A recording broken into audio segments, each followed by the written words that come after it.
Hello guys, this is your friend Shinobinexus 3.0 and we are back with a new fanfic. What if Sharingan Naruto removes his mask and build own harem part 1? Jiraiya dropped Naruto onto the ground. Slowly, Naruto began to regain his consciousness. He began to get up. Naruto woke up groggily and looked around his surroundings. Where was he anyway? Before fainting, he was trying to summon a frog, but instead he kept summoning tadpoles. He kept summoning and soon he collapsed from chakra exhaustion. Get up. Naruto jerked around to see his recent mentor Jiraiya. Huh, where are we? Naruto asked. Looking around, there was what seemed to be a line of bushes. There were a few trees here and there. He took a look at Jiraiya's face. It was one of seriousness. Get up. There was no humor in his voice, so Naruto quickly obeyed, knowing that Jiraiya wasn't a man to cross. He began to speak. The training ends today. If you don't want to die, then figure it out yourself. What? Naruto was perplexed. He had just been taught the summoning jutsu, which he still needed to perfect. Why was Jiraiya ending the training now? His teacher slowly raised his hand and, using his finger, gave a poke to Naruto's forehead. Then he flew through the line of bushes and saw what was on the other side. Nothing. It was simply a gorge. One of the last place Naruto wanted to fall. Ah. Jiraiya simply listened, hearing his pupil's scream slowly fade away. Now, we'll find out shortly whether Kyuubi's power that was granted to you is really a blessing, or a curse. Jiraiya thought. Ah. Naruto was still falling. Seeing a rock ledge come into view, he summoned some chakra into his hands. He grabbed it, but to his dismay, he slipped and continued to fall. It's useless, Naruto. The rocks are too slippery from the waterfalls. In addition of your falling, you're not going to stick with a little bit of chakra, Jiraiya thought after seeing Naruto's incorrect methods of saving himself. Naruto, you have no choice. You have to rely on the Kyuubi's chakra. Use the key, this time from your end. That bastard, I should have never hid behind this stupid mask. If I get out of this, I'll take no more shit from anyone. Naruto thought as he continued hurtling down a waterfall and would soon meet his demise when he reached the bottom of it. I refuse to die, he screamed in his thoughts. All of a sudden, time seemed to stop for him. Everything slowed down and he felt as if he was being pulled into another world. Unknown location. Naruto appeared in Sea of White. So the pervert fucking killed me, huh? Old bastard, mumbled Naruto looking around. You aren't dead, a feminine voice said, although when I'm done with you dying won't even be possible. He turned around to see a beautiful woman about 5 feet 6 and was wearing a white kimono with golden swirls and was barefooted. She had an hourglass figure and E-cupped. She had a heart-shaped face with ivory-colored skin. Her eyes were a golden color and she had long flowing snow-white hair that stopped to the middle of her back. Who are you, and what did you mean by that? Asked Naruto. My name is Kami, and you are my chosen, said the newly named Kami while Naruto's eyes widened. What exactly does that entail? You are going to be trained by me and a couple of other strong fighters, and if you wish it you will be my husband, she said smiling while Naruto blushed. But why me? He asked quietly after getting his blush under control. Your life wasn't supposed to be how it turned out. I was swamped with work and when I checked again everything went wrong. She answered sadly, you were supposed to live with the love of your parents, but that didn't happen. This is my way of apologizing for my mistake. There's nothing to apologize for, Kami-chan. Listen, I'm going to implant memories of 4 of your ancestors in your mind and I want you to go to the lookout that the first Uzumakis used to train, she said as a gold, blue, purple, and black with red outline orbs appeared over her hand and the 4 orbs flew into Naruto. I'll be waiting, Naruto-kun. Real world. Naruto's body continued falling when his eyes snapped open and flashed teal before he on instinct used ki to stop himself from falling. While my ancestors were bad, the Rakudo Sennin, Ichigo, Goku, and Vegeta, their abilities will come in handy, but first I have to get to the lookout, Naruto thought, flaring his ki. Naruto shot out of the gorge so fast Jiraiya never even saw him before a punch connected to his face. When Jiraiya looked up holding his broken nose, he saw Naruto standing there, but he was different. Where he was 4 feet 11, he was now 5 feet 3. His hair was longer, his bangs reaching his shoulders, and his hair more spiky with 2 sticking out like fox ears. Think Akatsuki Team 7 Naruto pick, and his jumpsuit ripped apart from his sudden growth. "You bastard, you tried to kill me, stay away from me, tell the old man I'll be back for the finals," Naruto said, glaring before he took off through the sky. Naruto. I really messed up now, sigh, but how'd he fly away like that? Jiraiya said to himself before shunshined away. With Naruto. Naruto was currently flying high above the clouds, enjoying the feeling of freedom he was having when he saw a huge bowl-like palace. Wow, it looks amazing, even though I have memories of this place, but seeing it with my own eyes is spectacular, thought Naruto before he landed on the platform and walks around seeing how dusty the place was. This place could use some cleaning, Naruto said to himself before he formed a cross-hand seal, shadow clone jutsu. 10 clones appeared. Get to work on cleaning this place, he ordered. While the clones cleaned, Naruto went to find some clothes to wear. 15 minutes later, Naruto was standing in front of a white door taking a deep breath. Naruto walked into the room.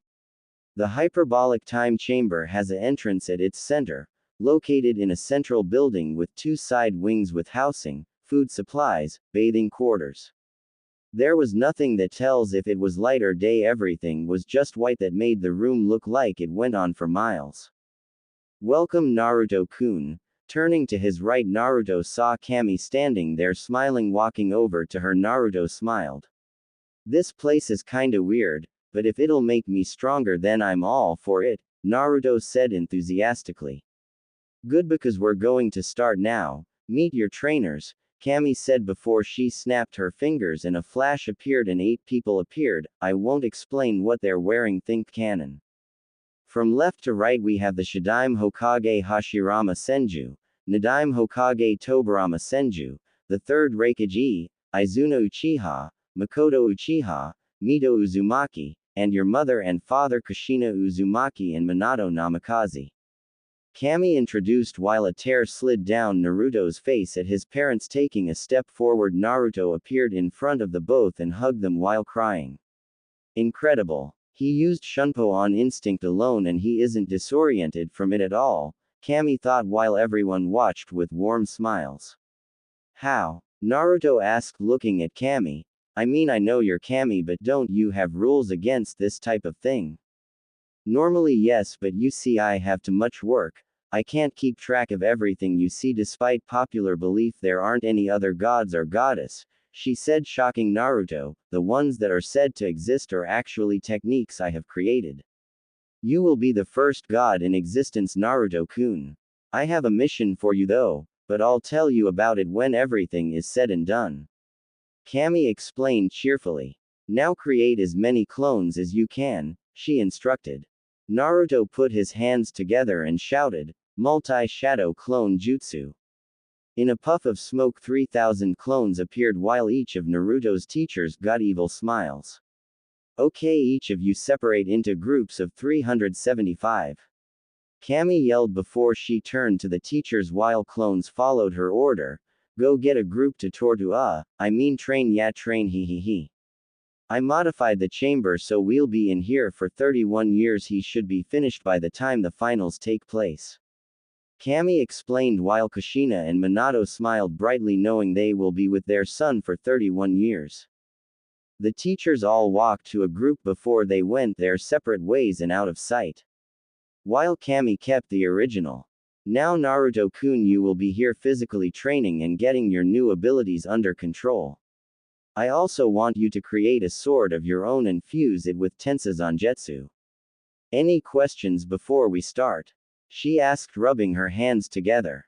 "Yeah, why are there Uchiha training me? I don't have the Sharingan," Naruto asked with a raised eyebrow. "Oh right, I forgot. The Uzumaki clan were distantly related to the Senju clan by the sage's daughter marrying one of Goku's and Vegeta's descendants. As their bloodlines mixed over the years, they became the Uzumaki clan.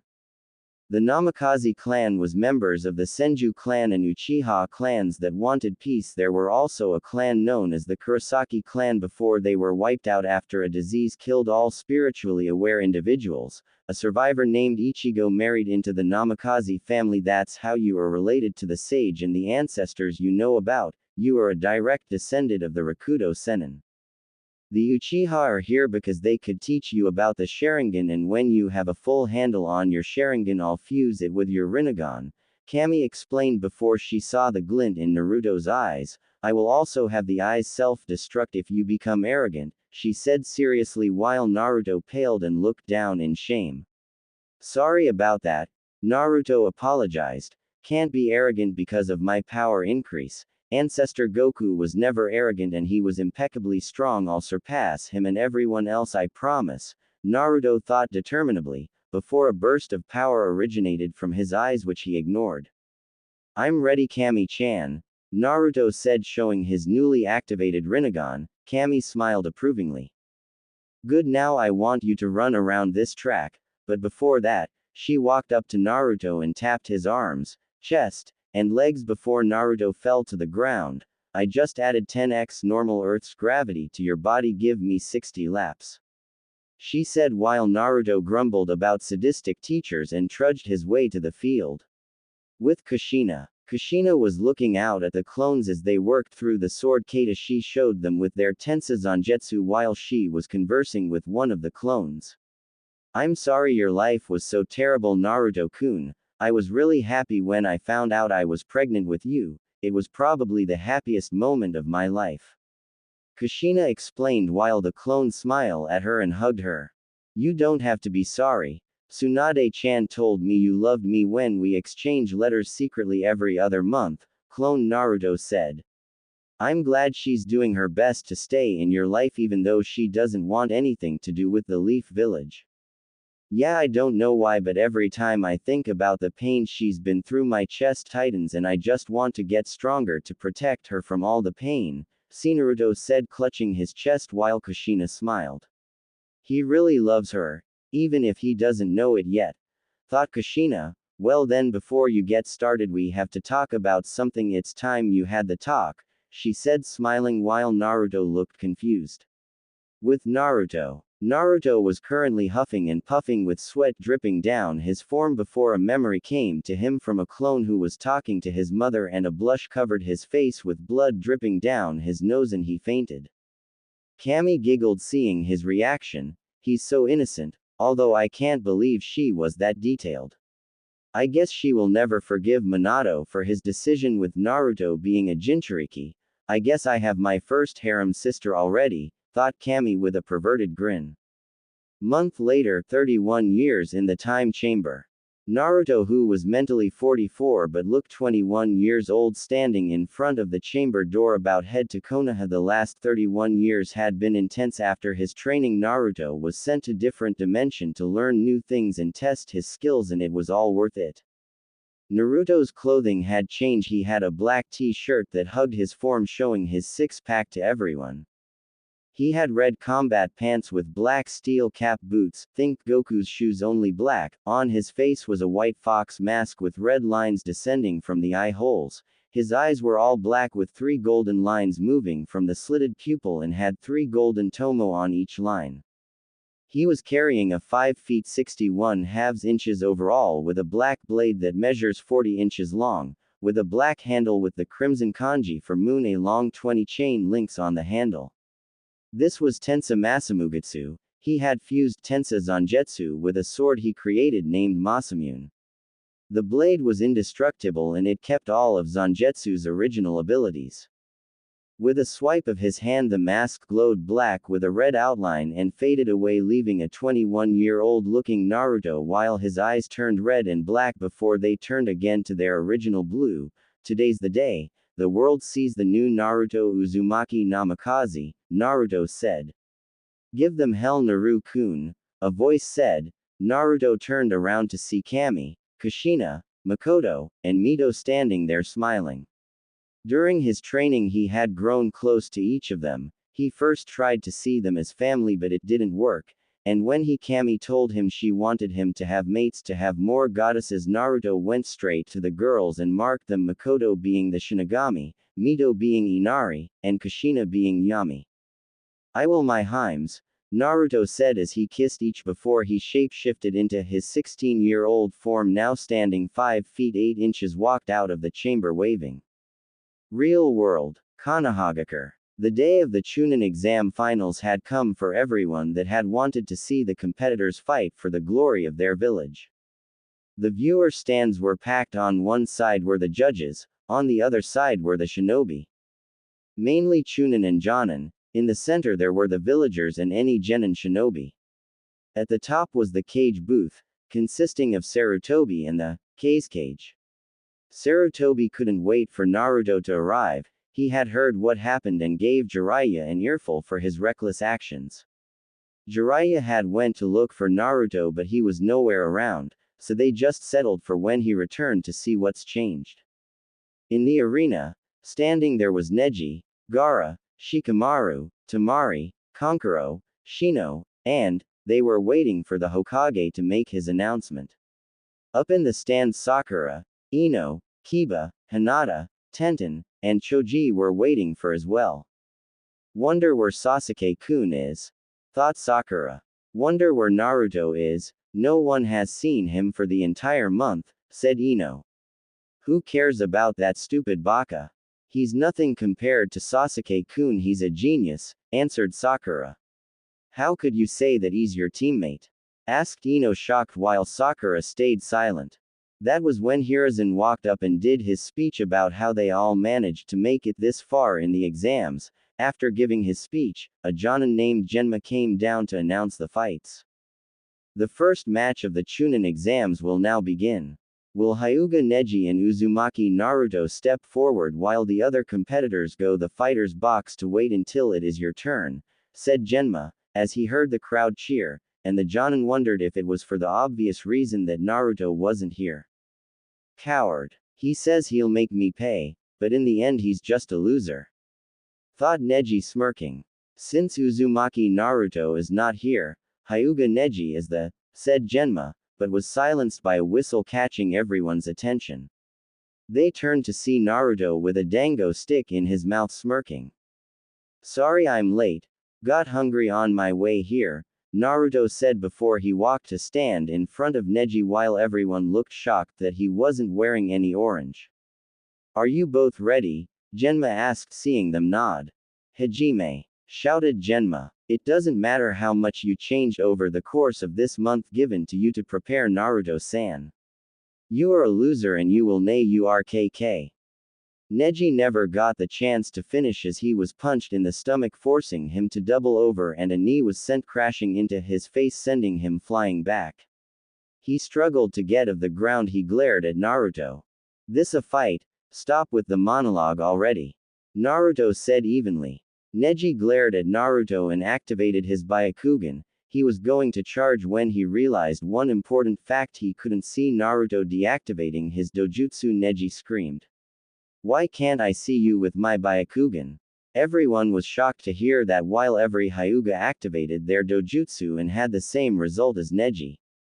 "It's a seal I created," Naruto said while everyone who knew of how complex seals are to even learn looked shocked. "I originally created this seal to fight Uchihas. They're a bunch of stupid bastards. A good Uchiha is a dead Uchiha," Naruto shrugged while no one could believe what they were hearing. "But your teammate is a Uchiha. So, Team 7 more like Team Joke. Look at all the members, a pathetic fangirl who can't use that huge forehead of hers to think of a damn thing useful.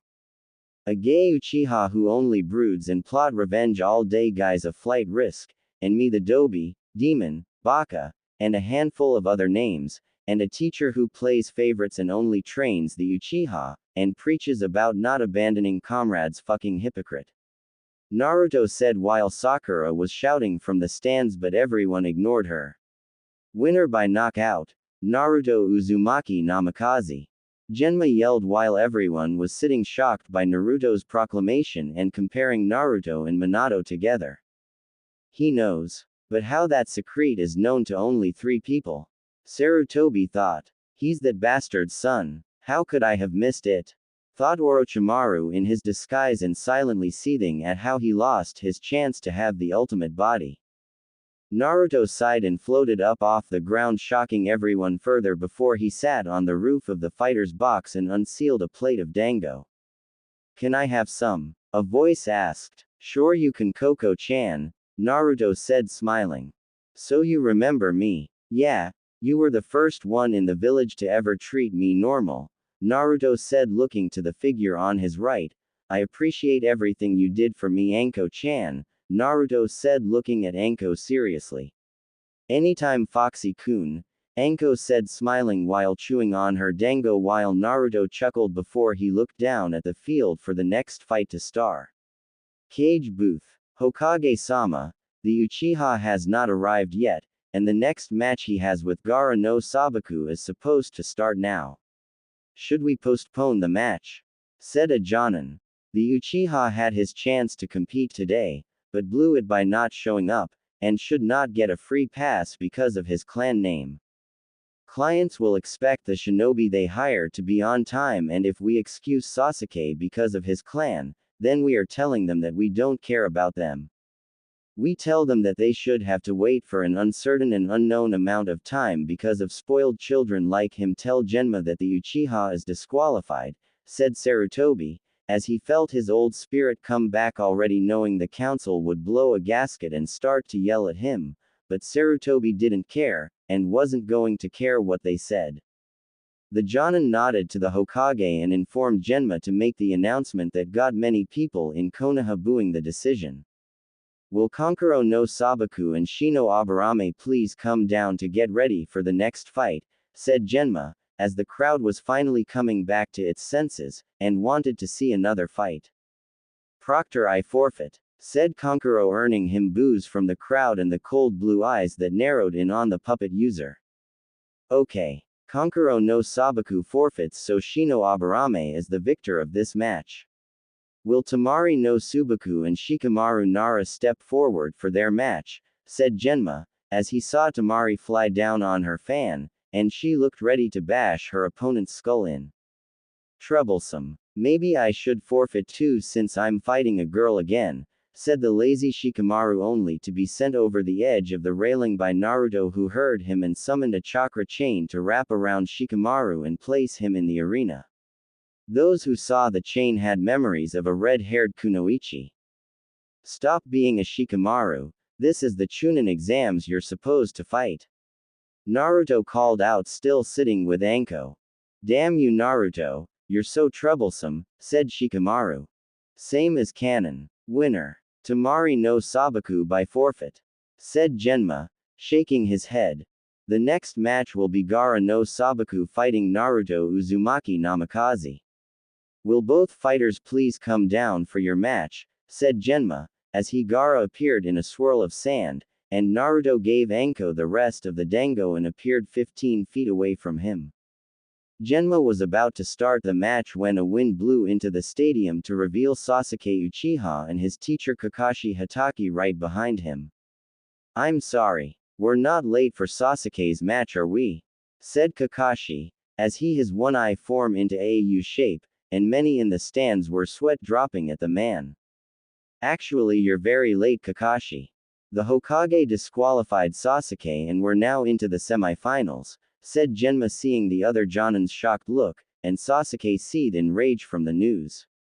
What? Who is Gaara fighting? I'll just take that place, said Sasuke, as he saw Gaara standing in front of Naruto.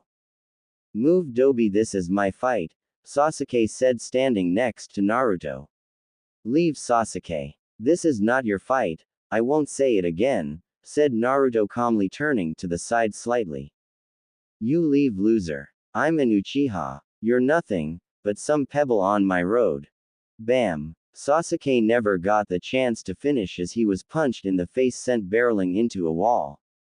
Let's see how he likes it when he's incapable of getting the third tomo, let alone a Mangekyo, Naruto thought as Kakashi appeared in front of him. How dare you attack the last? Kakashi and everyone else on the arena floor were sent plummeting into the ground as Naruto's spirit pressure flooded the area. I have very little patience for you, hypocrite. Leave now, Naruto said, glaring before he lightened upon the pressure. He didn't notice Gaara use a force sleep technique on himself. Kakashi gulped and took Sasuke off the field so the fight could start. Are both fighters ready? Hajime, said Genma before getting far away from the two, knowing they were about to do serious damage to the other. Before Naruto could move, Gaara started clutching his head and was grunting in pain before he opened his eyes, and they were now the Shukaku's eyes. You're very strong, I want your blood. In a burst of golden brown chakra, Shukaku in full form appeared with Gaara's body hanging limply from the demon's forehead. Shit, thought Naruto before he vanished from the arena floor and appeared under Shukaku's chin. He launched a punch which connected and snapped Shukaku's head back. Naruto was about to continue when wind release, air bullet, the blast of air hit him, sent him crashing into the stands. Yes, I killed him. I am the strongest there is. Ha ha ha, screamed Shukaku. Everyone continued to look at Shukaku laugh about killing Naruto. They were about to charge when damn, that actually stung a bit. A voice said. They turned to see Naruto walking out of the hole he made with his shirt destroyed. He came to a stop at the balcony. He want to play with the big boys? Huh, fine, let's see how long he lasts, Naruto thought before he looked around him. I'd advise you all step away from me, Naruto said. Everyone moved away except for Team 7, believing that Naruto had nothing under his sleeve. Naruto concentrated, and he proceeded to transform into a Super Saiyan. Think Goku versus Fat Android. The shockwave sent Team 7 tumbling, while everyone else looked at the new red-haired Naruto. And Shukaku, memory of the time he was the Jubi, was telling him what the boy he was fighting was impossible. Shukaku yelled, getting everyone's attention. You're a descendant of those two, he yelled in fear. So you know what I am? Asked Naruto, smirking. Saiyan, shouted Shukaku. What's a Saiyan, and why is Shukaku so afraid of it? Thought everyone. You have two choices, Shukaku: fight and die, or go back into your vessel. Shukaku didn't waste any time as he returned to Gaara's body. Winner of the Chunin exam semifinals, Naru, said Genma, but was interrupted as an explosion occurred from the cage booth, signaling the invasion has started. Naruto looked up at the purple barrier that sealed off 3 cage-level shinobi from everyone else. Naruto was about to make his way to the barrier when his name was called. Naruto. He turned to see the Jonin senseis looking at him. What? I need to help the old man, said Naruto. Go help with damage control. Have faith in Hokage-sama and Jiraiya-sama, said Asuma while Naruto's eyes widened then narrowed. Have faith? We're talking about a 69-year-old man, who's done nothing but sit in his office, doing paperwork, and reading porn for the past 15 years. Naruto said while some of the Jonins looked thoughtful. Jiraiya of the Sannin may be up there as well, but I can guarantee that it won't be enough. But fine, you go help, because if they don't get help up there we won't have either a cage or a toad Sannin. Naruto finished as he extended his arm out, and in a swirl of black and red spirit energy Tensa Masamugutsu appeared and he vanished in a sonito. What was that technique? I couldn't track his movements, thought Kakashi. I'll have him teach me and Sasuke that jutsu, before he lifted his Hite-Tae from his eye. What happened to Naruto? Thought the other senseis. What do we do? Asked Kurenai curiously. Naruto is just joking. Hokage-sama will pull out of this alive, trust me. Kakashi said with an eye smile before they shunshined away while Kurenai looked at the barrier. I have a bad feeling about this, Kurenai whispered before she joined her comrades. With Naruto. Naruto was currently making his way to the daimyo's booth, killing all in his way. Why hasn't anyone made their way up to the daimyo's room? I mean, yeah, he has samurais around, but they could at least come to help out, thought Naruto before he rounded the corner and saw the door was destroyed, and the dead bodies of samurais, and some Odo Jonins were scattered around. Sniffing around to get a scent. They must already be outside of the village, thought Naruto before he vanished in a shunpo. With the fire daimyo. The fire daimyo was being led to some location with at least 10 Jonin level shinobi around him. He was hoping some Leaf Nin will come rescue him before he was too far from the village. He was currently thinking about his surrogate sister's son. They better come help me, and just when I find out that Minato's and Kushina Nei's son has been alive all this time. I'm sure he and Tsunade Dono would want to know that they both own the land Konoha is built on. Thanks to their clan heritage, man, and the money has been piling up too. They're stinking rich even by daimyo standards, and I'm sure if Tsunade Dono will just come back to the village, she would be able to pay her debts easily. He thought, unconcerned that he might die today. The walk was done in silence when all of a sudden a black and red blur appeared and took the fire daimyo from his captors, leaving an afterimage behind. Naruto appeared with the daimyo behind a tree. Stay here, daimyo-sama, I'll deal with the trash. Naruto said before he vanished in a burst of speed, leaving 2 shadow clones with the daimyo. With Odo shinobi, they were looking around for the daimyo who just phased out of existence a second ago. Yoshitaicho, Orochimaru-sama will be very upset if we don't get to the rendezvous point without the daimyo, said a shinobi. When the caption didn't respond, he placed his hand on his shoulder and the head fell off, shocking him completely. He turned to his comrades only to find them dead as well. Guys. He looked around to see the enemy but couldn't find her. He heard breathing behind him. Turning around, he came face to face with a white fox mask with red lines descending from the eye holes. The eyes were all black with golden fox-like slits for pupils. He tried to scream when the figure's hand shot out and grabbed him by the lower part of his face, and the hand started lighting up and a flash of black was all he knew. The last thing he heard was a demonic voice saying, "Sero." With a swipe of a hand, the mask turned into black with a red outline and dispersed in the air, allowing the fire daimyo who was watching with the clones to see Naruto looking into the sky. Makoto-chan will be summoned to this plane, which means Hiruzen will have to use the Shiki Fuin. If Edo Tensei was used, if the chakra signatures I'm sensing are correct, Naruto thought before he turned to the fire daimyo. Daimyo-sama, those clones will protect you until this invasion is done with. They will take you somewhere safe, said Naruto while the daimyo nodded, still in shock of the technique he had just witnessed while Naruto put on his hollow mask and vanished. Earlier, up in the cage's box, Sarutobi met the eyes of the cage. In a split instant, the Wind Shadow's guards acted by igniting a smoke grenade while tossing 2 kunai into the flak vest of the Hokage's Jonin guard. As the man slumped against the wall, he pleaded that his leader get away while he could. Reacting before Hiruzen could, the cage dashed over and looped an arm around Sarutobi's neck before jumping straight up to the roof of the structure. Sarutobi-sensei? Jiraiya asked with a shocked expression as he shunshined to the box and jumped to the roof with some Anbu operatives. I'm afraid to say that this is not the cage, but in fact my ex-student, your ex-teammate. Isn't that right, Orochimaru? Sarutobi said with calm anger as he glanced at his once favorite pupil who was in the process of pulling away his mask. Why, Sarutobi-sensei, I'm hurt that you would refer to me in such a way. Don't I still mean something to you?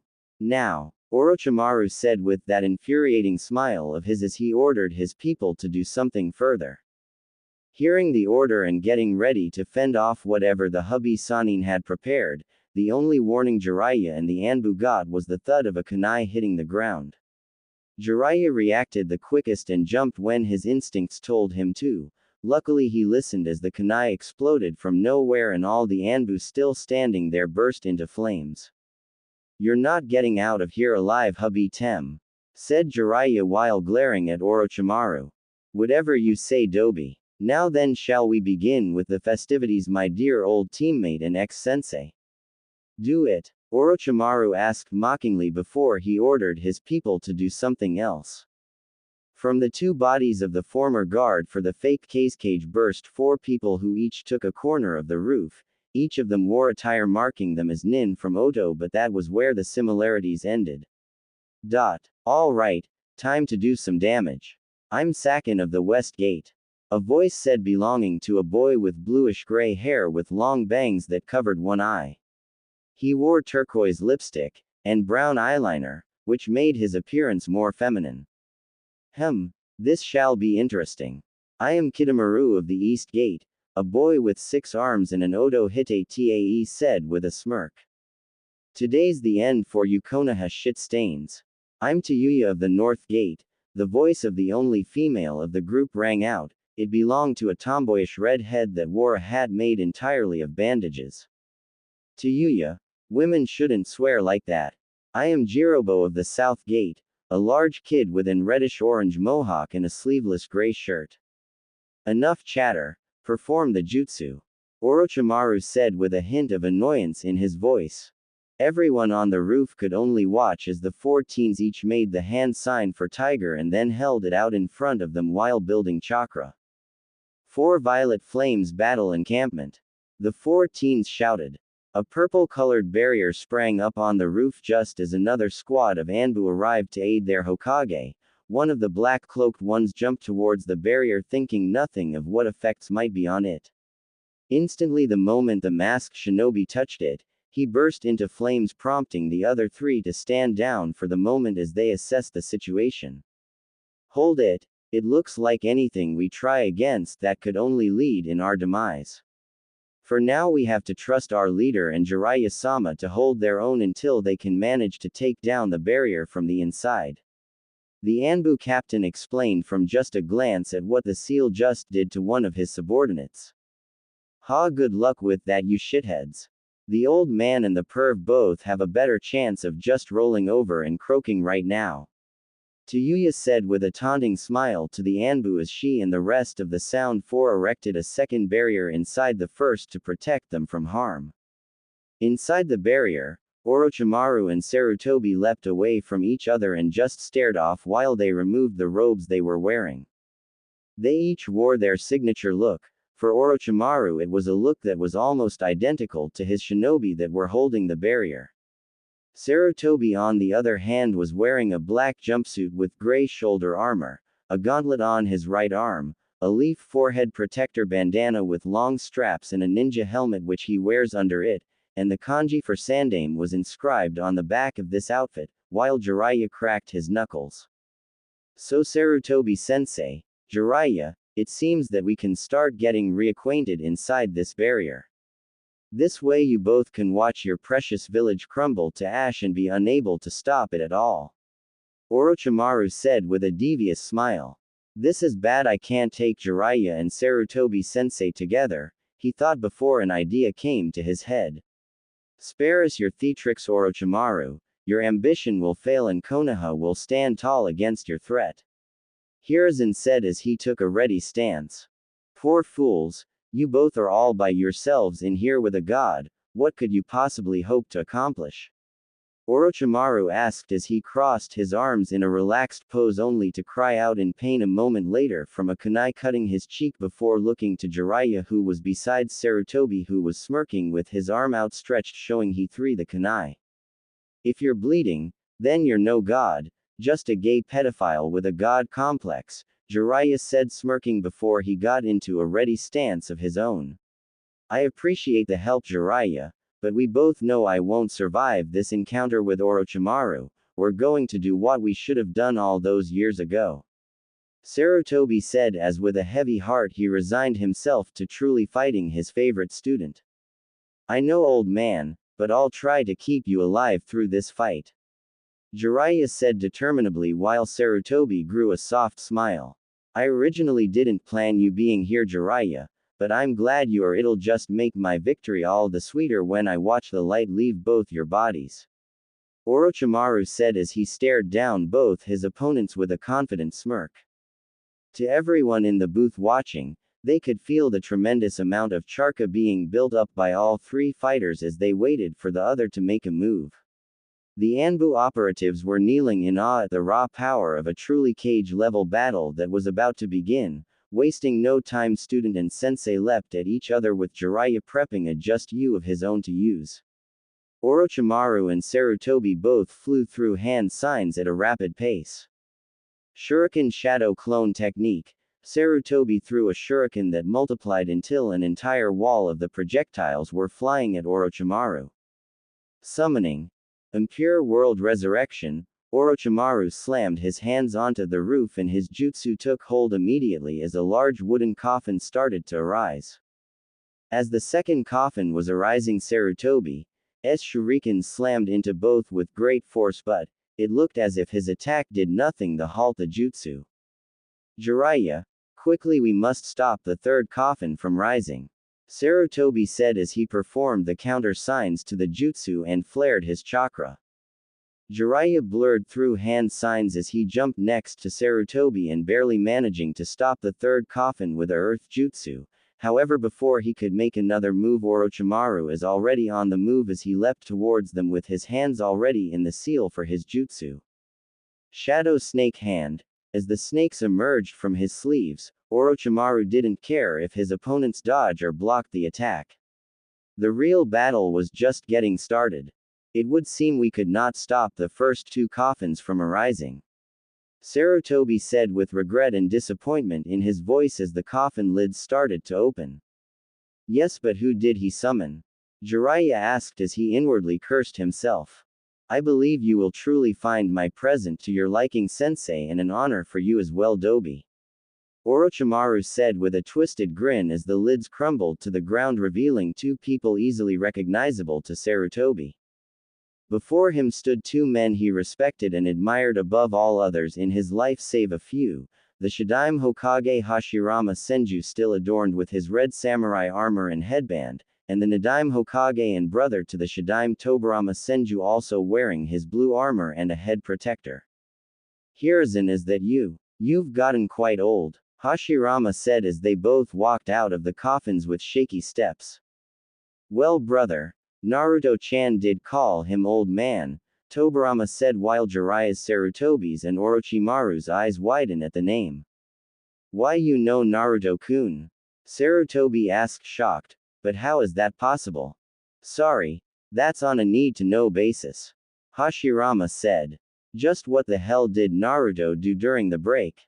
Jiraiya thought to himself. Well, let's resume this battle, and get your deaths underway, Orochimaru said, stepping forward with two kunais in his hand with red seal tags on the end. With calm assurance he placed a seal kunai in each summoned past Hokage's heads before stepping back to watch as they came fully to life.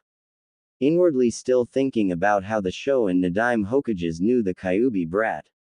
In a matter of seconds, both men looked as young as the day they each passed from the mortal plane, while everyone else watched on as tears appeared in Hiruzen's eyes. Soon enough they were both fit for combat and got right into it by slowly walking forward. Without much warning, Hashirama ran straight forward while Tobirama hopped up on the second roof as he ran at the same pace. Sarutobi dodged a few kunai that were thrown ahead of Hashirama, who demonstrated his mastery of taijutsu by attacking with powerful kicks which Sarutobi deflected before knocking his predecessor away just as Orochimaru appeared with Kusanagi already in mid-swing. Using his natural agility gained from training with the monkey contract, Sarutobi weaved around each swing before catching Orochimaru on a backswing and breaking his arm at the joint before throwing the snake-themed man away as Tobirama flipped over him and lunged forward from the moment he landed. Jiraiya intercepted the Nadaime and the two white-haired shinobi engaged in a fierce taijutsu exchange. Tobirama caught a fast left from Jiraiya before throwing a punch of his own that he ducked under and struck him with an chakra-powered uppercut to the chin followed by a Rasengan to the chest, blowing the man away. Tobirama recovered pretty quickly and the wound healed before he rushed Jiraiya and sent a punch to Jiraiya's face which he parried. Then he clutched his arm, stepped inside his guard and kicked Tobirama in the gut hard and sent him flying. Tobirama landed near his brother and Orochimaru as Sarutobi ran through hand signs. Fire style. Dragon flame bullet. Sarutobi breathed in deeply and filled his lungs with charka mixed air and expelled a large stream of fire at his three opponents, pushing a little more chakra into the jutsu to superheat his attack, which barreled at the two Senju brothers and Snake Sanin. Just as it looked as if the technique would finish them off, Tobirama went through hand signs of his own. Water release. Water encampment wall. Spitting out a large amount of water, Tobirama quickly formed the water into a wall of as the fire jutsu collided with its surface only to extinguish due to elemental advantage going to water. Then he performed more seals just as his first Just You died down. Water release. Water shockwave. This jutsu caused a pillar to water to just appear around them before exploding and rushing forward at Sarutobi, who saw this and ran through another set of seals of his own. Earth release. Earth wall. Gathering chakra in his body again, Hiruzen spit out a stream of mud just in front of him that instantly sprang up and became a hardened wall of earth. The water jutsu slammed into the wall and was directed to either side. Jiraiya wasted no time running up the earthen wall to the top, where he flew through a set of seals while her chakra surged for the jutsu. Fire release. Flame dragon technique. Manipulating his chakra, Jiraiya took a deep breath and unleashed a large fire dragon as it flew up before barreling down towards the three fighters. The fire dragon opened its maw right as it was on top of the two cages. Of course they dodged the attack, but Jiraiya just decided to send the jutsu Orochimaru's way as Sarutobi ran through hand signs for Earth release. Earth flow river, which caused the ground beneath his student's feet to become a river of mud that threw him off balance as the fire dragon clamped its maw around him and drove towards the wall of the barrier. As the two cages were regrouping from Jiraiya's attack, Hiruzen performed another round of hand signs as he ran up his earth wall. When he reached the top, Hiruzen stomped top of the wall as he held the hand sign for dragon. Earth release. Earth dragon. From the side of the earth wall, sprouted a massive earth dragon that opened its mouth wide and began to fire highly concentrated globs of mud. Jiraiya, seeing this, decided to use another fire jutsu. He spat out a orb of fire with great accuracy to increase the potency of Sarutobi's attack. The now flame-covered earth dragon hit both cages head-on as it caused Hashirama to be slammed into the barrier, where he burned alive, Tobirama to lose his right arm and left leg. "I see you still have some fight in you, sensei," said Jiraiya, not dropping his guard while scanning their teamwork against three opponents completely their equals. "Yeah, although age is catching up to me," Sarutobi groaned in old age as he quickly popped a soldier pill to regain some of his lost chakra. They both watched as the dead cages reformed right before their eyes, and Orochimaru slowly rise from the ground with a look of fury on his face. "Enough playing around. Kill them now," Orochimaru snarled as Tobirama raced forward while Harashima performed hand signs. "Time to get back into the battle again," Sarutobi said as he went through hand signs of his own while Jiraiya ran forward to meet Tobirama. To those watching outside the barrier, both the Anbu squad and the Jonin senseis were truly impressed with such a battle they were witnessing. As they witnessed the power Sarutobi Hiruzen still held at his fingertips despite his age, as he matched his old senseis, pound for pound alongside Jiraiya, who was truly showing why he was a Sannin. The battle between five shinobi had reached an agitated state, as Hashirama used his wood release secret technique, nativity of a world of trees, to alter the battle site by causing a rapid growth of large tree roots around Sarutobi's earth wall. While he laid pinned by the trees, Sarutobi managed to complete his jutsu to summon Monkey King Enma to his side. After exchanging a few blows with the two summoned fighters, he transformed into the legendary adamantine staff and freed Sarutobi before he went on the offensive against Orochimaru, who spit up the Kusanagi again. The entire time he faced off with Orochimaru and Hashirama on occasion, Sarutobi was thankful that Jiraiya was inside that barrier at his aid, as he kept Hashirama and Tobirama at bay enough. The battle seemed to be even enough until Tobirama cast the Genjutsu, Bringer of Darkness technique, over both Sarutobi and Jiraiya's sight. They managed to dispel the jutsu by hitting Tobirama, but the damage had been done. Both of them received numerous blows which took their toll, as their enemies never tired. Jiraiya and Sarutobi were on their last legs, having been battling for an hour and a half, which in the shinobi world was a feat in itself. Sarutobi was midway through the seal sequence for the Shiki Fuin, when the sound of thunder caught everyone's attention, even those fighting all over the village, as the sky began to darken with black storm clouds and red lightning. Those of the Leaf got ready to fight in case this was another player in Orochimaru's forces, while Orochimaru himself was wondering what Konoha had hidden to oppose him. Those on the cage booth were especially curious as a black and red wolf made of energy struck the barrier's ceiling and broke through. When it touched the ground, the wolf kicked up dust from its power. Everyone inside that barrier were on edge, none more so than Orochimaru. He was questioning what could have the ability to pierce his barrier when even Konoha's finest themselves couldn't even do so. The answer came in the form of Naruto, who stood tall while taking in the area around as his mask caused a shiver to run down everyone's spine while Tensa Masamugutsu on his side pulsed. He focused on the Sho and Nadaime Hokages, who he grew to see as older brothers during his time training. Damn, can't believe he would summon those two, Naruto thought before his mask faded away. While this was going on, Sarutobi took that as his chance to attack and used shadow clones to create two clones, then he ran through a set of seals and clapped his hands at the end. Shiki Fuin, he whispered.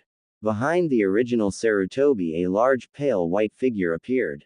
Its face was purple as well as demonic looking in appearance. It had long spiky black hair and wore a robe of the same color that hid everything from view except its hands and head. In its largely fanged mouth sat a knife, and along its left arm sat prayer beads. This was a being of great power beyond mortal comprehension, for this was Makoto's Shinigami form. As the Shinigami settled behind Sarutobi, her new aura washed over the entire cage booth, causing everyone there to feel its effects. Or in Naruto's case, actually smile. My Naruto-kun, I'm impressed you managed to get past my seal barrier.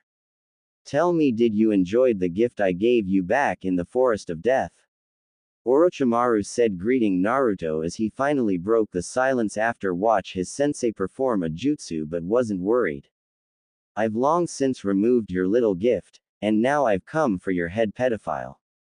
Naruto said as he twirled his sword in his hand. Really? And just how do you think you will go about doing that? Orochimaru asked as he crossed his arms. Before Naruto could answer, Sarutobi burst into action as he raced towards his two mentors, and Orochimaru himself. His clones managed to catch his senseis by surprise while the original Sarutobi launched himself at his ex-student. Orochimaru tried to use the Kusanagi to defend himself, but Sarutobi would have none of that as he knocked the blade from the Sanin's grasp before grabbing Orochimaru by the shoulders. In that instant, the Shinigami plunged her hand through Sarutobi and entered Orochimaru and took hold of his soul. This move revealed the entity to the snake Sanin, who was instantly surprised. Stay where you are, you'd only get in the way with that injury. Naruto told Jiraiya before he could attempt getting up and jumped to Sarutobi's aid. Over with Sarutobi, his clones managed to seal Hashirama and Tobirama into themselves and Makoto's belly. All that was left was Orochimaru himself as he was being held in place while his soul was being pulled out his stomach. Our time in this world has reached its end, my wayward student. Sarutobi said with a strain of concentration in his voice. Sorry sensei, but I have plans that don't involve death at the moment. You can take the trip yourself. Orochimaru replied with a smirk as he used his fingers to coax the Kusanagi from its place behind Sarutobi. The blade rattled for the first few tries until it lifted off the ground and raced towards Sarutobi's unguarded back. The Kusanagi would have struck true if it wasn't for Naruto, who caught it by the hilt. Soon after, the Kusanagi began to shake before it dispersed in a cloud of smoke. It seems that the Kusanagi doesn't appreciate you touching it, Naruto-kun. Then again, it is expected that only I could handle such a sword. Orochimaru said, speaking as if he wasn't on the verge of having his soul ripped from his body. Naruto just ignored him and turned his attention to Hiruzen. How much chakra do you have left, old man? Naruto said with an even tone. Even with you blocking the Kusanagi, I still don't have enough strength to fully seal my wayward student with me in the Shinigami's belly. I'm sorry I won't be around to watch you grow strong, my boy. Sarutobi admitted with a strained voice as the jutsu was sapping all his strength, however he still managed to smile. Sigh, you'll be with me in spirit, Naruto said as a tear streamed down his face as he placed a hand on Sarutobi's shoulder and gave him some chakra. Always. Naruto, I just wanted to say that I'm sorry about the life you've lived. Hiruzen said while the spectators listened in. You finally took down your mask and currently in the process of showing the world what you are made of. Minato and Kushina will be proud of you, I know I am. Sarutobi stated with a smile before turning back to his student, this will be the end of your ambition, Orochimaru. I will take away what you prided in the most, your ability to harness ninjutsu. For your arms have now become forfeit. Shiki Fuin. Sarutobi yelled as he pulled Orochimaru's soul arms free and held them taut as Makoto grasped her knife in hand and severed the arms, which caused an echo of pain in the air. The soul zoomed into Sarutobi with a finality as the seal for the Shiki Fuin appeared on his stomach where the cut soul entered. Orochimaru looked down in pain as his arms fell to his sides and slowly became lifeless and numb due to the jutsu. My arms, old man, what have you done? Orochimaru yelled, all composure forgotten in the face of losing the use of his arms, only to jump back due to experience rather than line of sight as he dodged the blade of Tensa Masamugutsu as it was wielded by Naruto, who tried to end the life of the Sannin right then. Drop the barrier, we are pulling out, this invasion has failed. Orochimaru groaned in pain after speaking above his subordinates as they cried out for him. Dropping the barrier, the Sound Four rushed to their master's side. Tayuya and Jirobo each took an arm, then started jumping across the roof while Sakin and Kidomaru covered their escape.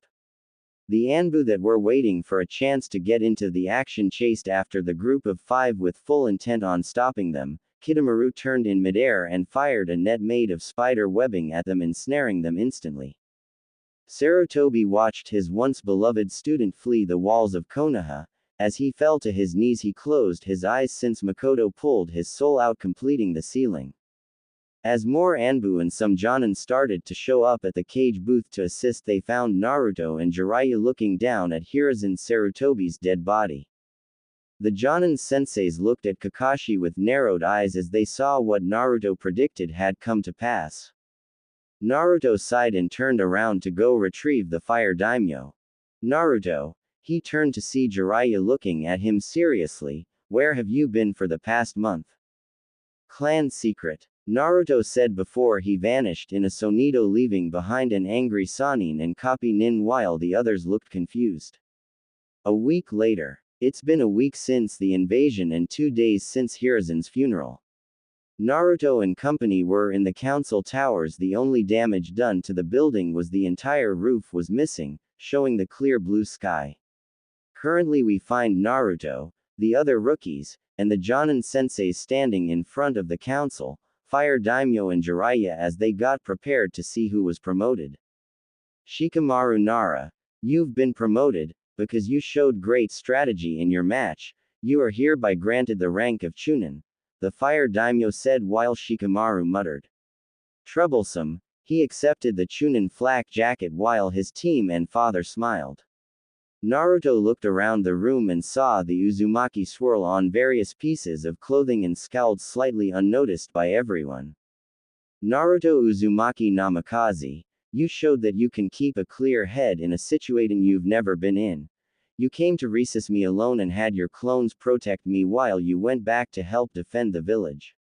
I hereby grant you the rank of Special Jonin, the daimyo said while everyone was shocked and Sasuke glared in rage.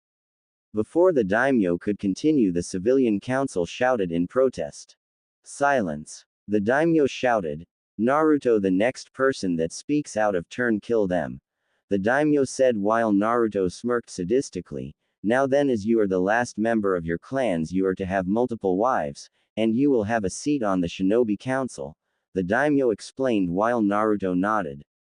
Daimyo-sama, will it be too much to ask that the Uzumaki swirl be removed from the wardrobe? Naruto asked while everyone looked at him shocked. Sure. The daimyo said smirking. Sakuya Haruno, mother of Sakura Haruno, couldn't take it anymore and shrieked, "You can't do." She didn't get the time to finish as the daimyo nodded to Naruto, who smirked and pointed at Sakuya, and she was pushed back before she floated in the air, struggling to reach the ground as Naruto lifted his hand and she flew into the sky.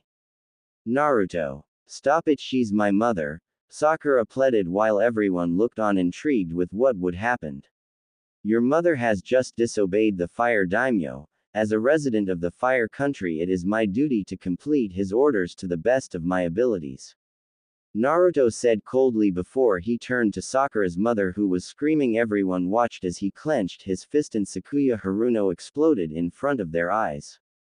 No! Sakura screamed, crying, while the rookies looked shocked that Naruto would do something like that.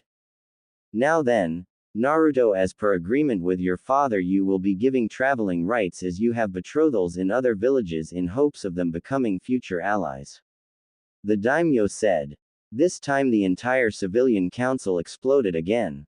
Before something the elders, clan heads, Jiraiya, daimyo, and Jonin senseis never thought they'll see again happened. Naruto took out a three-pronged kunai and threw it as they multiplied and vanished in a black flash. He appeared back in the same spot before the civilian councilors' heads fell to the floor. There was only silence in the room before the rookies. Even Sasuke puked everywhere. Hiraishin, Jiraiya whispered before the clan heads all thought back to what Naruto said before he ended his first match. Quote, the clan heads had their own thoughts. Troublesome blondes, thought Shikaku before he placed his head down. Glad I've never treated him wrong, thought Choza before he unsealed a bag of chips. I hope Ino will stop treating him badly, or she would be in danger, thought Inoichi as he looked to his daughter. So Hinata finally did something right for a change, thought Hisashi, already scheming up ways to get Naruto to a Hyuga into Naruto's clan. My bugs are afraid of him. It would be logical to not anger him, thought Shibi as his insects buzzed. He's the ultimate alpha male. I wonder if he's interested in older women, thought Sum, shivering and looking at Naruto in lust, which he noticed and smirked slightly. Now Naruto, I want you and Jiraiya-san to go bring Tsunade Senju here to be the Godime Hokage. Also, when you return me, you and Tsunade are going to have a talk, the fire daimyo said, smirking. Naruto and Jiraiya were walking down a road side by side, while in the middle of a heated conversation. They had just left the village behind for the surrounding embrace of nature as they began to search for Tsunade. I told you that I was sorry, what more do you want? Jiraiya asked. If you want my trust, you're going to have to work for it, Jiraiya-san, Naruto said while he walked along. Alright. From what I can tell, you're very strong, even if I don't know how you got this strong in a month. Anyway, there is a group called Akatsuki that plan to capture all the Jinchuriki for their Biju. For what purpose I have no idea, so be on the lookout, said Jiraiya seriously. Some time later, Naruto was walking up the main street of a town with Jiraiya. We should begin the search for Tsunade, Naruto advised as he continued up the road. I agree, we should find a hotel for the time being, Jiraiya said before he was cut off by a feminine voice. Excuse me, but I was wondering if either of you could help me. Both Jiraiya and Naruto turned to the left to see a very beautiful woman in a short one-piece dress that pushed up her ample chest. She had long flowing black hair that rests just above her butt and wore a pair of high-heel sandals with some makeup to accentuate her features. All this was of course too much for Jiraiya as he rushed to the unknown woman's side. Naruto, why don't you go find us a hotel to stay in while I help this young woman with her problem? Jiraiya said with a smile as the woman laced her arms around Jiraiya's right bicep. Naruto said nothing as shook his head and took Jiraiya's travel pack from him and watched as Jiraiya went off with the woman, all the while giggling lecherously, When the perverted hermit was out of sight, Naruto knew that he was being watched but didn't act on it just yet, as he decided to have his pursuers reveal themselves in time. So he just set out to find a hotel to stay in for the time being. The moment Naruto disappeared from general view, two mysterious figures appeared onto a nearby building. "You sure he's here somewhere?" a large gruff voice asked with a hint of glee in it. Quote. "Yes, I'm sure. Besides, our informant in Konoha said as much, that they headed in this direction, so this is our best bet for the moment. Let's go." A softer voice answered while they both scanned the streets below before disappearing via Shunshin. Unknown location. Orochimaru was sitting alone in a dark room with two candles for illumination as he focused on keeping himself from crying out in pain again, as the effects of Sarutobi's jutsu was taking its toll on his now useless arms once more. "The pain has become unbearable. Damn you to hell, Sarutobi-sensei. Damn you and that jutsu of yours. And Naruto-kun, you shall pay for stopping my plan to crush the leaf and then rebuild it in my image." Orochimaru was cut off from further thoughts by Kabuto entering the room with a small smile on his face. "Orochimaru-sama, how are you feeling this day?" Kabuto asked, but only received a harsh glare for his efforts. "Don't patronize me, Kabuto. The pain in my arms has returned with double the intensity." Orochimaru all but growled at his second in command while he once again tried to move his lifeless fingers again. "That's because you've stopped taking the medicine I've been preparing for you," Kabuto pointed out as he poured a fresh cup of the mixture that would bring temporary relief before standing at his master's side. "The problem isn't the medicine, but the type of medicine I've been getting," Orochimaru replied simply as a sinister smile slowly began to form on his face. "What do you mean, Orochimaru-sama?" Kabuto asked as he helped his master take the medicine, which caused the pedophile to grimace at its taste before continuing, although he kept the veiled anger out of his voice at basically being told that his healing methods weren't good enough. "What I mean is that I know of a way to get my arms working again. We seek out my old teammate Tsunade Senju. She's known as the mistress of modern medicine as we know it in the shinobi world today. If anyone can fix my arms, it's her. Kabuto leave me and uses our contacts to locate Tsunade's whereabouts," Orochimaru said as he drank a glass of water. "As you request, Orochimaru-sama," Kabuto said with a bow before he walked out the room to perform his given task. "Soon I shall have my arms back and will crush the leaf for all time." Kukukukuku. Orochimaru thought as a snake slithered into his lap while he licked his lips in anticipation of what was to come soon enough. With Naruto. It's been an hour since Naruto and Jiraiya separated, and Naruto decided to look for the perv. The moment Naruto entered the club, the women saw him, they swooned and dumped the Sannin right there and then. They all hugged Naruto, who blushed as they started kissing him. It was a club where the women didn't kiss unless they wanted to. Jiraiya always went to these clubs and they never kissed and humped him. "Naruto-kun, here is our number, you can call us anytime, and we mean anytime," said the girls. Naruto just smiled a bit and accepted the numbers, and that was it for the Sannin, who fumed. "Why, thank you, ladies," Naruto said, smiling. "Naruto." Jiraiya growled as he left. An hour later, Naruto found him.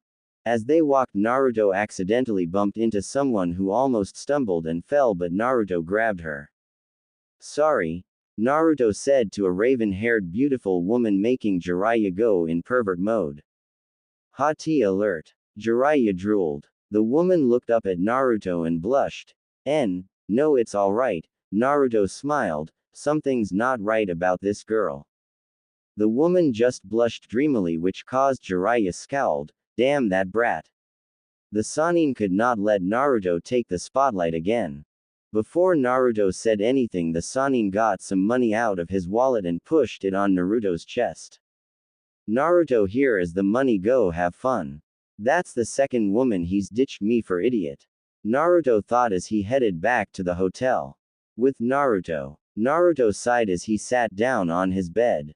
Jiraiya looked like he wasn't even trying to find his Su-chan. "I should have went by myself." Laying down on a bed, Naruto sighed. Naruto suddenly smiled. Sarutobi Hiruzen died and he wasn't there for his funeral. In fact, he didn't care all that much with all the lies and secrets, he just had to keep up appearances. Naruto grew bored as he started thinking of a trip he took during his training. Flashback. In the center of a large seal, stood an old white-haired man. He wore a white coat with violet swirl on the back accompanied by 9 tomos. Surrounding him was a much younger version of the Bijus. I will not live long anymore. Shukaku, Matabi, Isobu, Son Goku, Kokuo, Seiken, Shumei, Yuki, Kurama. Even if you are separated now, you will always be together, and the day you will return to be one will. He stopped and looked at his creations. Every one of you has a name, a different form from before, differently from when you were all sealed within me. Follow your rightful path, search for what true strength is. Until that day, he continued, Kurama and few other began to tear up. Before a flash of light in the sky caught their attention. When the light died down, something fell to the ground kicking up dust. When the dust faded, standing there was Naruto, who was shaking his head mumbling. Damn Kami, she did that on purpose. He grumbled as he looked up. He saw the Biju and the Rakudo Sennin looking at him. Hey old man. Naruto waved while the Biju crouched down to protect their father in case something happens. Hello, who are you? The Rakudo Sennin asked curiously. Well, I'm your descendant Naruto Uzumaki. Naruto introduced himself as his eyes bleed into his Rinnegan while everyone's eyes widen. How is that possible? He asked. Well, you might want to get comfortable, long story. Naruto said as he sat down and proceeded to tell the Rakudo Sennin and the Biju what happens after he dies. The Rakudo Sennin grits his teeth as he hears what becomes of the world and his eldest son's actions, while the Biju glare at the ground, hearing how they got sealed into humans to use as weapons. Why are you here then? Rakudo asked suddenly. I'm here for them, Naruto said seriously, pointing at the Biju while their eyes widen. What you just said. I know, but if I take them with me, then they won't be able to be used as weapons. I'll take them back to my dimension as summoning animals. Naruto explained as their eyes sparkled in realization, but your forms will change except for Kurama's. This is up to you guys, Naruto said as a huge scroll appeared in front of him and he unraveled it, showing 9 squares on it. Place your hands on the square if you accept. The Biju turned to Rakudo, who looked at them and smiled. This is your decision, choose wisely. I doubt you'll get another chance like this again. Rakudo advised as the Biju looked at each other and nodded their heads and walked up to the scroll. I Shukaku accept to be a member of this summoning contract. Shukaku said as he placed his paw on the first square and they watched as his form turned into that of a coyote. I Matabi accept to be a member of this summoning contract. Matabi said as she placed her paw on the second square and they watched as her form turned into that of a lioness. I Isobu accept to be a member of this summoning contract. Isobu said as he placed his paw on the third square and they watched as his form turned into that of a dragon. I Son Goku accept to be a member of this summoning contract, said Son Goku as he placed his hand on the fourth square and they watched as his form went from monkey to gorilla. I Kokuo accept to be a member of this summoning contract. Kokuo said as he placed his hand on the fifth square and they watched as his form turned into that of a panther. I Seiken accept to be a member of this summoning contract. Seiken said as she placed her hand on the sixth square and they watched as her form changed into that of a tiger. I Shumei accept to be a member of this summoning contract, said Shumei as she placed her paw on the seventh square and they watched as her form turned into that of a cheetah. I Gyuki accept to be a member of this summoning contract, said Gyuki as he placed his paw on the eighth square and they watched as his form changed into that of a wolf. I Kurama accept to be a member of this summoning contract, said Kurama as he placed his paw on the last square. Thanks, now time to train you guys, Naruto said as he started to explain what he will be teaching them. End flashback. He was brought out of his thought when a knock came at his door. Is that Jiraiya? Wondered Naruto as he stood up. The door knocked again and Naruto grunted, "All right, I'm coming." As he peeped through the hole and saw them. He opened the door and sighed, "I didn't expect you back so early." Naruto stopped as he saw that it wasn't Jiraiya. Inspecting them, he saw two people wearing black cloaks with red clouds. He saw a shorter man with red eyes and a bigger man with a shark face and a massive sword. "Come with us, Naruto-kun," Itachi said in an emotionless voice. Meanwhile in Tanzaku-gai, a blonde woman tapped her foot impatiently on the ground as her companion looked at the castle. "Come on, Shizune, let's go." "Ah, Tanzaku Castle has such a fabulous view even from the ground, huh, Lady Tsunade?" Shizune said. Tsunade glanced at the castle and said hastily, "Don't waste any more time, we must get out of here as soon as possible, Shizune. Can't we stay a bit longer? Don't you see all this beautiful scenery and it's for free?" said the black-haired woman in protest. Just then the castle suddenly started to crumble and the smoke cleared to reveal Orochimaru along with Kabuto beside him. Orochimaru gave Tsunade a smirk. "I finally found you, Tsunade." The two jumped down from the summoned snake and Tsunade greeted them. "It's been a while, Orochimaru." "I have looked all over for you," replied Orochimaru. "Now what do you want from me this time? I know you didn't come here to talk about the past." Tsunade said.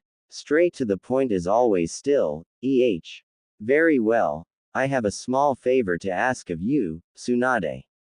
Orochimaru said. His hand looks like he decided to mess with Kushina's ghost and paid the price. Tsunade thought. "Tsunade-sama, you should know by now what is wrong with Orochimaru-sama if it is you. We need your expertise, Tsunade-sama," said Kabuto. Tsunade made a hand to shoo them away. "Why should I help the snake freak find another medical specialist like that other guy that I hear usually stitches you up? I don't do freelance work and I'm on vacation. By the way, who the hell are you?" "I am Kabuto and I am afraid that we can't do that. You are one of the Sannin and the most powerful of them all in terms of physical strength," said Kabuto. "What do you want?" said Tsunade. "I want you to join me, Tsunade. So together, we can destroy the Leaf Village," said Orochimaru.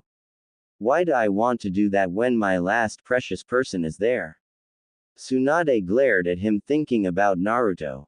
"Whoever she is not your real family. You lost your real family because of Konoha.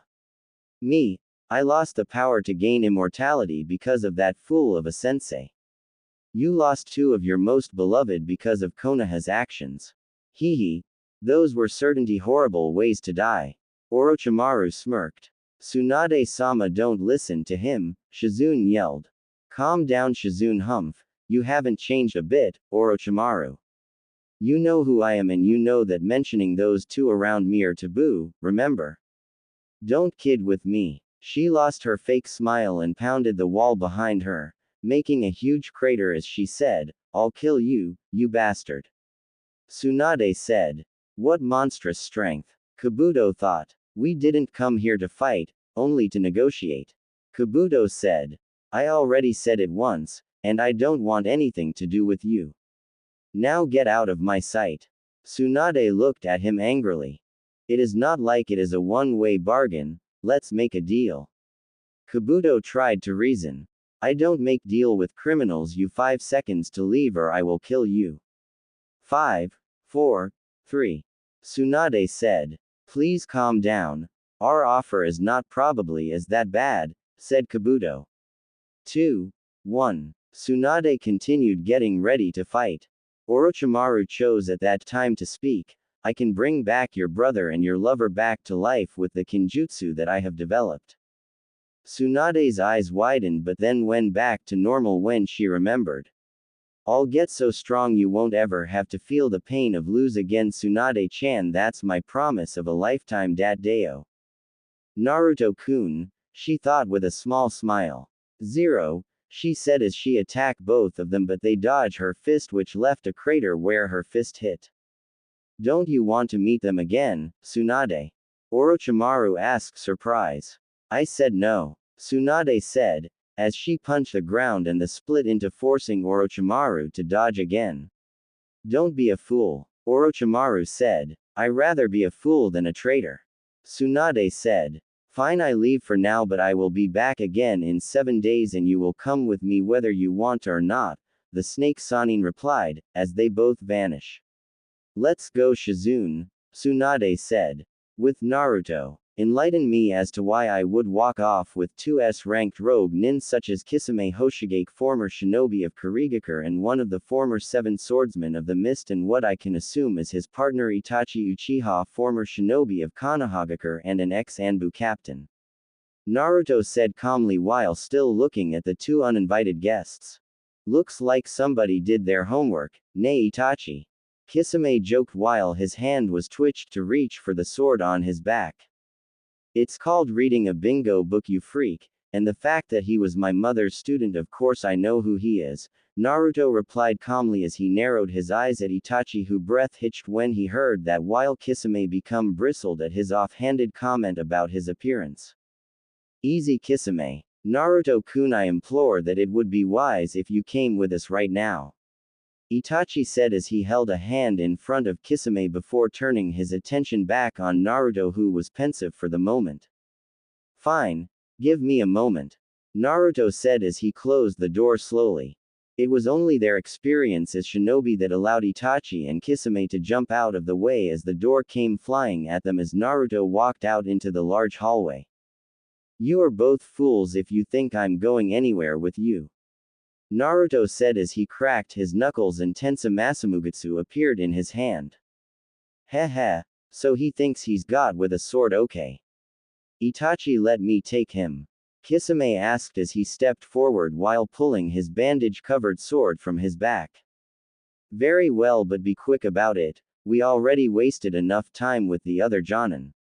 Quickly incapacitate Naruto so we can go, Itachi said as he stepped back to allow his partner room to work. I can't see him with my Sharingan, how's that possible? He thought as a clash of steel rang through the large hallway. When he looked back, he saw something he would forever remember.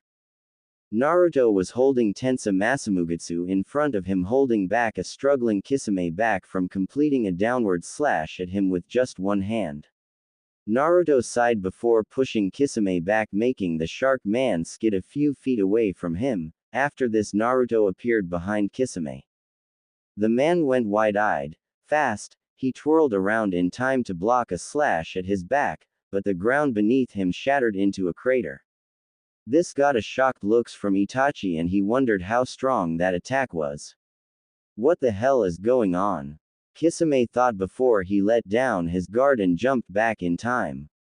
He looked at Naruto before charging at him at his top speeds. This left after images in the hallway.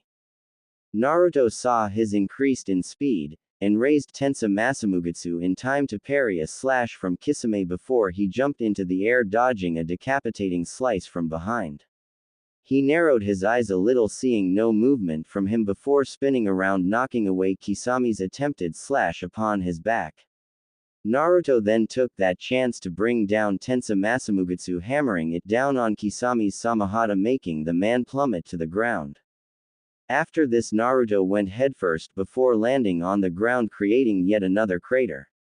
He saw and looked at Kisame's prone form before it poofed into smoke. Kisame appeared behind him midway into attack. That's when Naruto appeared behind Kisame, making the man go wide-eyed. He's faster. That's when he felt something going down his left arm. He looked down to see a red long gash, and in that second blood spurted out. He widened his eyes like Itachi's of how he just did that.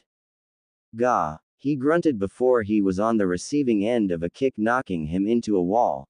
He grunted once more and looked up to see Naruto's shoe coming to his face as he shunshined to Itachi in time as Naruto's kick put a hole in the wall. Both warriors returned to battle with the intent of hacking each other to pieces, but soon Kisame found himself receiving more cuts on his body than he ever did, and Itachi was about to step in and aid his partner. Two things occurred. First was the arrival of Jiraiya on the back of a toad named Gamma with the woman from earlier slung over his shoulder unconscious, When Itachi inquired how Jiraiya found out about the genjutsu used on her, the Sannin replied that he saw through their ruses. Women never expressed such an open interest in him like that.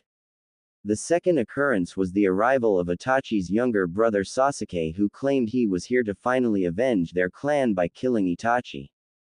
Like that would ever happen, idiot. Naruto snorted to himself about Sasuke as he and Kisame halted in their match to watch the two Uchiha brothers duke it out. Two Sharingans flared to life, one fully mature and one not, as Sasuke powered up his Chidori and ran at his brother at a turtle's pace, all the while screaming at the top of his lungs. Itachi, who had turned around to face his little brother, smacked away the jutsu as if it was nothing to him, which it was, and the lightning attack ended up exploding in the wall near an empty suite. When the dust cleared, it could be seen that Itachi had a firm grip on Sasuke's wrist, which he snapped instantly, and it caused the younger Uchiha to howl in pain before being punched down the hall to hit the wall before sliding to the ground in a slump. Brutal. Oh well, the runt should have known better. Now then, where were we? Kisame said as he lunged at Naruto, who once again was fighting the ex-Kiri nin as they continued their dance of blades, with Kisame having a hard time. Jiraiya was at a loss at what he should do as he sat on the sidelines. He was watching as his estranged godson not only held his own against one of the infamous seven swordsmen but was pushing the larger man back with ease. Then there was Itachi, who was beating the crap out of Sasuke with minimal effort on his end. Man, what in the hell has Kakashi been teaching this kid, or lack thereof, cause he's getting his handed to him by Itachi? Jiraiya muttered as he watched Itachi pick Sasuke up from a slump after he viciously hit the young Uchiha in the gut with a simple punch. Itachi slammed Sasuke against the wall and began to berate his little brother for being weak before activating his Mangekyo Sharingan, and then using his Tsukuyomi for the second time today, with Kakashi being the first. Itachi then forced his brother to relive the systematic slaughter of their clansmen all over again, which caused Sasuke to let out blood-curdling screams at the event.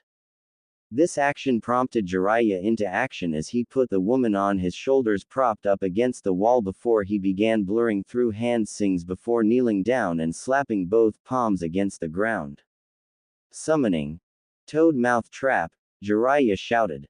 A large plume of smoke emanated from where Jiraiya's hands were before large amounts of red fleshy substance began to cover the walls, floor, and ceiling of the floor they were all on.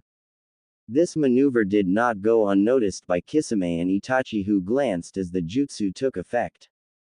I gotta say, kid, you've managed to last against so far, but it's time to end this scuffle of ours. Kisame said as he praised Naruto for standing equal to him during this fun time they were having. Scuffle. Please, I'm whopping your. Naruto said as Kisame growled. But I agree, let's end this, but I regret to inform you this won't end the way you envision. Naruto replied as he angled the tip of Tensa Masamugetsu towards Kisame's head. Before the shark-themed man could think as to what Naruto meant, Kisame's entire face became a bloody mess as Naruto fired 20 successful punches so fast that it looked like one was fired to the ex-Kiri shinobi's face. As Kisame stumbled backwards and grasped his face from the sudden attack, it was all the time Naruto needed to shunpo forward with his free right hand already in motion. A wet squelching reached everyone's ears, well, all except Sasuke, who was unconscious from the mental torture, but he wouldn't count anyway. Jiraiya and Itachi looked to where the sound originated from. Even Kisame looked down to the sound, and all three men were completely shocked at what they saw. For there on the ground in a growing pool of blood lay Kisame's entire left arm. Looking up further, they all could see Naruto in a crouch with his now clawed hand now dripping fresh blood that wasn't his own. Finally, the shock of it all registered to Kisame, who by now had placed Samahata on his back to grip his still bleeding socket where his arm used to be. Nice, Naruto. I'll take it from here now. Jiraiya said as he snapped from his stupor to command the inner toad stomach to do his bidding in capturing Itachi and Kisame. Kisame, time to go, now. Itachi said while expressing urgency as much as he could with such a calm voice as tentacles from the stomach raced forward to attack as Itachi and Kisame unstuck themselves and took off. A huge explosion reached Jiraiya's and Naruto's ears that had them racing up the hallway. Turning the hallway, they saw a hole in the wall with Kisame and Itachi fleeing. You all right? Jiraiya asked Naruto as they approached the hole. Yes, but I'd be more concerned with that hole at the end of the hall. Naruto pointed out as he made his way to the hole with Jiraiya at his side the entire way. When they got there, they were both witness to a rare sight. There was black flames burning strong in a ring around the hole with no signs of stopping anytime soon. To think they were able to break through this just you. Jiraiya mused as he approached the flames and began studying them. So he used Amaterasu, huh? Naruto thought as he watched as Jiraiya sealed the flames using the fire sealing method. Jiraiya and Naruto watched in reflective silence as the chakra used for the sealing rose from the scroll and encircled the hole while covering the flames before pulling them inside the scroll at a moderate pace. When the sealing was complete, the kanji for fire appeared in the center of the array before Jiraiya scooped up the scroll and storing it on his person before he and his godson turned to the broken Sasuke. As the flesh on the walls let Sasuke down, Jiraiya found himself kicked in the nose. Couple minutes later, Jiraiya was furious as he stuffed some tissue in his nose to stem the nosebleed. Thanks to Guy, the eccentric Jonin had leapt through the hold made by Itachi and Kisame while crying dynamic entry as he performed a flying kick. After a few minutes of clearing the air, Guy was apologizing profusely as he hoisted the unconscious form of Sasuke onto his back. Look, it's alright, just get Sasuke back to Konoha as fast as you can. He needs to be looked over for mental damage from a powerful genjutsu. Jiraiya instructed to the Jonin. Of course Jiraiya-sama, but that comment makes me wonder if it was the same genjutsu that struck Kakashi down. Guy pondered. So Kakashi was attacked as well? Jiraiya inquired before Guy recounted the battle that took place in Konoha before he showed up here. I see. Well, that just means we definitely need to succeed in our mission to locate Tsunade.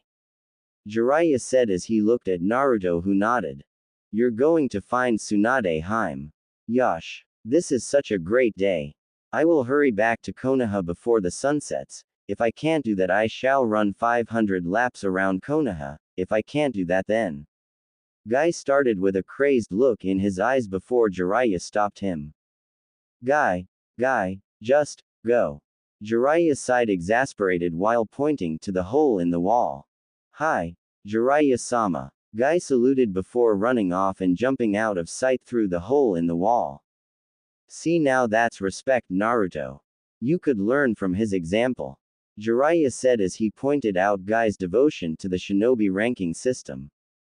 Please, he's obviously an idiot or on drugs.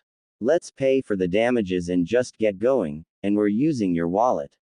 Naruto said as he went to grab their bags while Jiraiya cried at the amount of money he would need to cover the damages.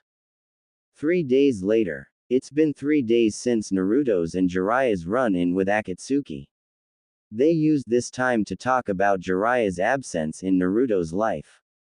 Currently they were walking through a small town with Jiraiya grumbling over the fact that every woman he tried to talk to dropped him the minute they saw Naruto. Oh, stop pouting, old man. Naruto said. It's not fair. How do you do it? Jiraiya asked. Don't know really. Naruto shrugged before getting serious. You sure this is the correct town where Tsunade is? Naruto asked. Of course I'm sure. Now then, what do you say to getting some food? We have been traveling non-stop for the last 3 days. Jiraiya suggested as he led the way to a nearby restaurant that was open this morning. Nah, I'm not hungry. I'm going to walk around for a while.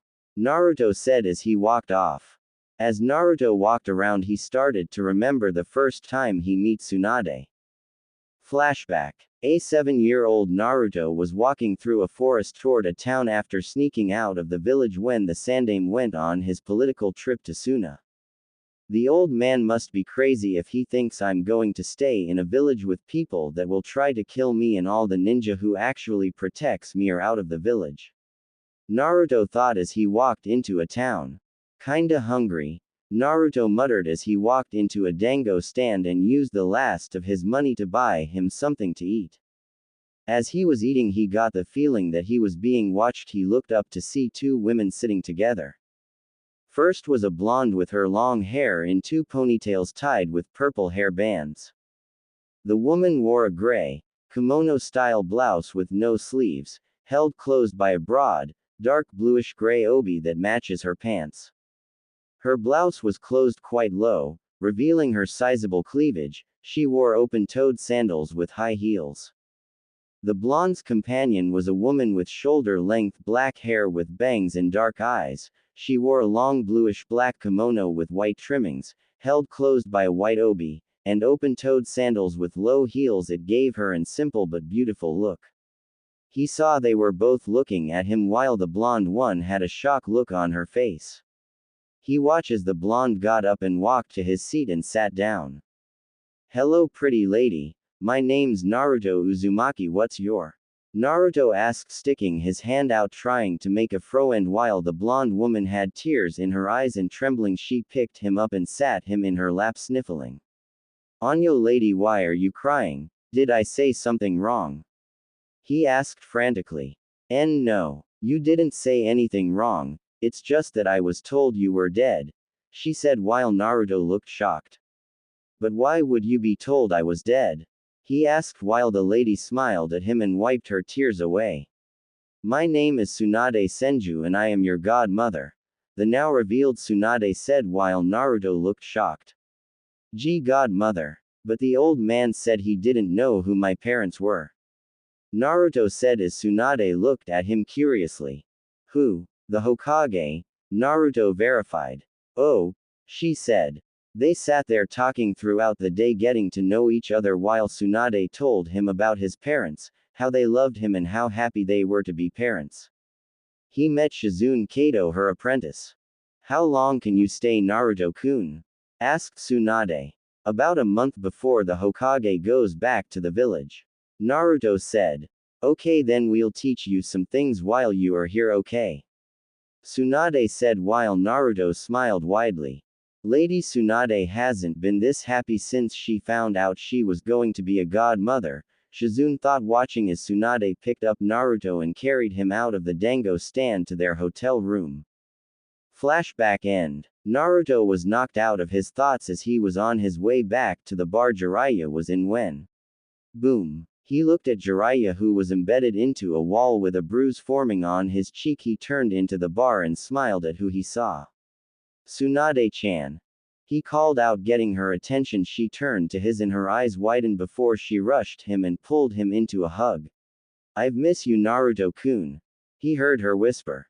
"And I you, Haim," Naruto whispered back.